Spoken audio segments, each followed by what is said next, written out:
भवतां सर्वेषां स्नेहं दृष्ट्वा अद्य मम मनसि सन्तोषः उपजायते। अभिभूतमना अस्मि अहं। गर्वम् अनुभवामि यत् अहम् एतेषां पुत्री अस्मि।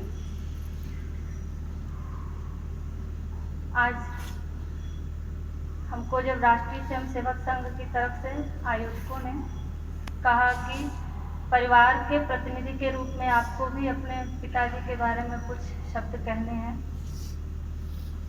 तो जितनी मेरी थोड़ी बहुत समझ है, जो हमने अभी तक अपने पिताजी को समझा है, तो उनके लिए तो संघ ही परिवार था।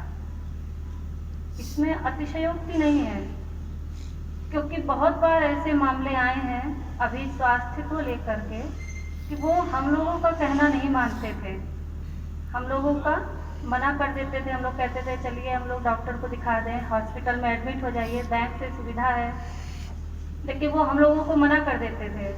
तब हम भूपेंद्र भैया से उनसे हम लोग निवेदन करते थे कि आप जाइए, आप कहेंगे या सुशील अंकल जी बोलेंगे या कोई बोलेगा, विजय अंकल जी, तब शायद पिताजी मान लें। और उनकी बात वो लोग मान लेते थे। पिताजी भूपेंद्र भैया जाके कहते थे तो उनकी बात मान लेते थे। इसमें उनका जो संघ के प्रति जो दृढ़ विश्वास था, जो एक अटूट आस्था थी संघ के प्रति, उसका जो एक हम इस तरह भी समझ सकते हैं कि जब उन्होंने मेरे विवाह के लिए एक लड़का चुना तो उन्होंने घर आके हमसे बस एक वाक्य में कहा था कि बिटिया लड़का स्वयंसेवक है। इसके आगे कोई तर्क की जरूरत नहीं थी। उनको पूरा विश्वास था कि जो स्वयंसेवक है वो अच्छा ही होगा, और जो अच्छा है वो निश्चित कहीं ना कहीं स्वयंसेवक है, उसमें स्वयंसेवकत्व का भाव है। ये हमने अपने पिताजी के अंदर देखा, समझा। और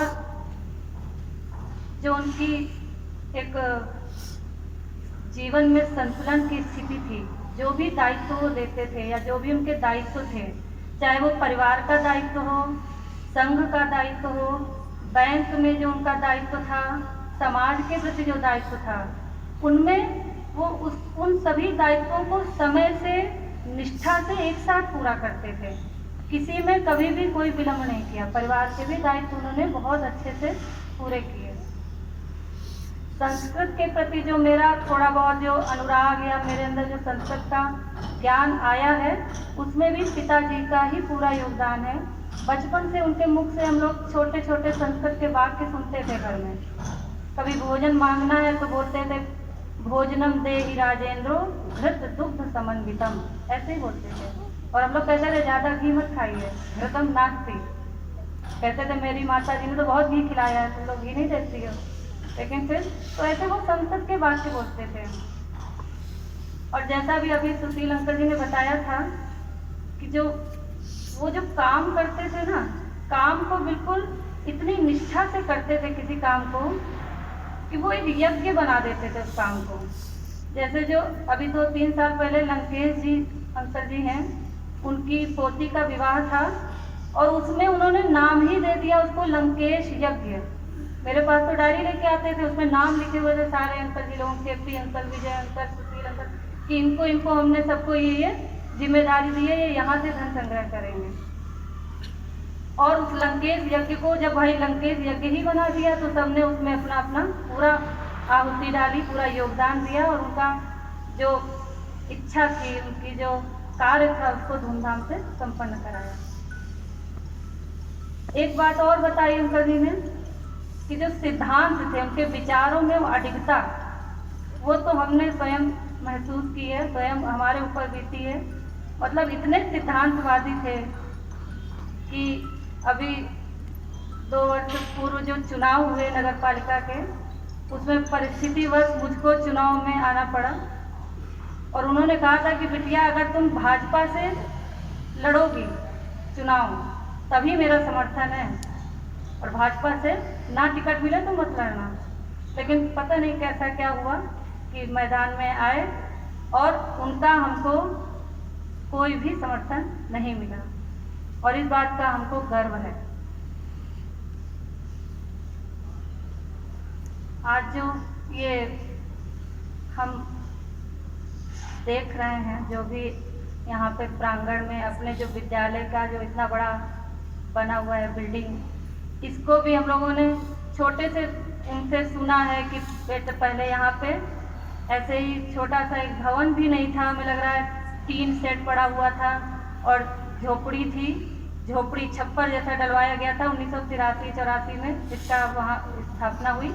तब हम लोग हमेशा सुनते थे कि टीन उड़ गई बिटिया, आंधी आई है, तो सारे ये अंकल जी लोग जो भी स्वयंसेवक 3-4 थे उस समय के, वो सब जाते थे टीन खोजने कि टीन कहाँ उड़ गई है, उसको ला के फिर से करवाना है।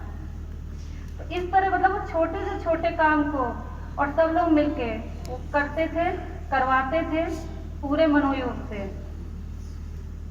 और जो काव्य का उनका सृजन जो था वो तो आप लोग सब उससे परिचित ही हैं। अभी जब उनका निधन हुआ पिताजी का, तो बहुत सारे शुभ चिंतक हित चिंतक हैं, तो उन्होंने एक बात की कि अब जो पेंशन मिलती है परिवार में, मतलब आर्थिक स्थिति के बारे में, वो तो आधी हो जाएगी और कैसे क्या चलेगा, ऐसा उन लोगों ने अपना बात किया। तो हमने कहा कि उनकी पेंशन तो पहले भी आधी ही थी, आधी तो वो ऐसे ही सामाजिक कार्यों में खर्च करते थे, तो उसका कोई चिंता नहीं है, वो हो जाएगा। ऐसे ही अभी जो परिवार इस समय हम लोगों के हैं, आजकल का जो युग है कि परिवार बहुत छोटे होते जा रहे हैं। एक ही बेटा है, उसका भी अगर कुछ दुर्घटनावश निधन हो गया, या जो सदस्य था मुख्य वो उसका ही निधन हो गया, जैसा कि हमारे परिवार में हुआ है, तो उस परिवार का क्या होगा, कैसे वो चलेगा। तो जब वो समाज से या संघ से या ऐसे किसी संगठन से जुड़ा होता है ना, तो उस परिवार को एकाकीपन या वो महसूस नहीं होता है, क्योंकि उसके लिए तो पूरा समाज ही परिवार के रूप में आगे बढ़ करके उसको ध्यान देता है, उसका हर तरीके से ध्यान देता है। इतना ही हम जो ये आप लोग आयोजकों को धन्यवाद देना चाहेंगे, जो उनके लिए शोक, आमतौर पर लोग शोक सभा ऐसा नाम देते हैं, लेकिन यहाँ पे एक सकारात्मक नाम हम देख रहे हैं, श्रद्धांजलि विमर्श ऐसा करके। तो इससे हमको भी एक, भले हम पुत्री हैं, हमको महत कष्टम वर्तते मनसीम, परंतु एक इस चीज को देख के एक शक्ति सी आ रही है, शक्ति अंदर हम अपने अंदर अनुभव कर रहे हैं।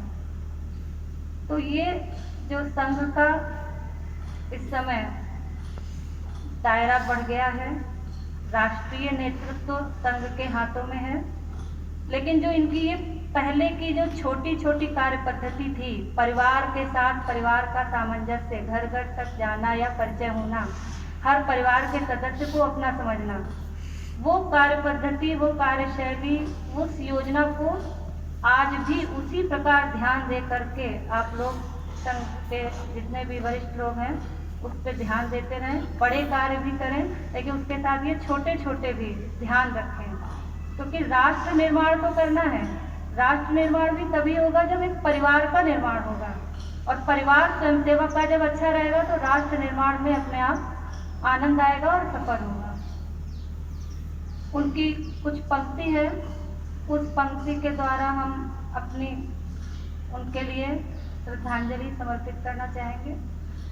वो मुझे बहुत पसंद है, वो पंक्तियाँ हमने अक्सर कोट की हैं, हाई स्कूल इंटर जब भी कभी निबंध लिखा है और जहाँ मौका मिला है उनकी ये पंक्तियाँ हमने हमेशा लिखी हैं। भूमिका बांधो नहीं, निष्कर्ष की बातें करो। भूमिका बांधो नहीं, निष्कर्ष की बातें करो, जिंदगी में चल रहे संघर्ष की बातें करो। पर्वतों को लांघ लो या आसमानों में उड़ो, पर्वतों को लांघ लो या आसमानों में उड़ो, एक दिन होगे जमी पर फर्श की बातें करो। क्या मिलेगा सतह पर तैरा किए जो उम्र भर, क्या मिलेगा सतह पर तैरा किए जो उम्र भर, और गहरे डूब कर उत्कर्ष की बातें करो। मत करो तकसीम भाषा प्रांत मजहब पंथ में, मत करो तकसीम भाषा प्रांत मजहब पंथ में, तुम समूचे देश भारतवर्ष की बातें करो। लिख गए इतिहास के अध्याय अपने खून से, लिख गए इतिहास के अध्याय अपने खून से, उन शहीदों के परम आदर्श की बातें करो। और अंतिम पंक्ति जो पिताजी के व्यक्तित्व को चरितार्थ करती है कि उनके जीवन में कभी निराशा या शोक का कोई स्थान नहीं था।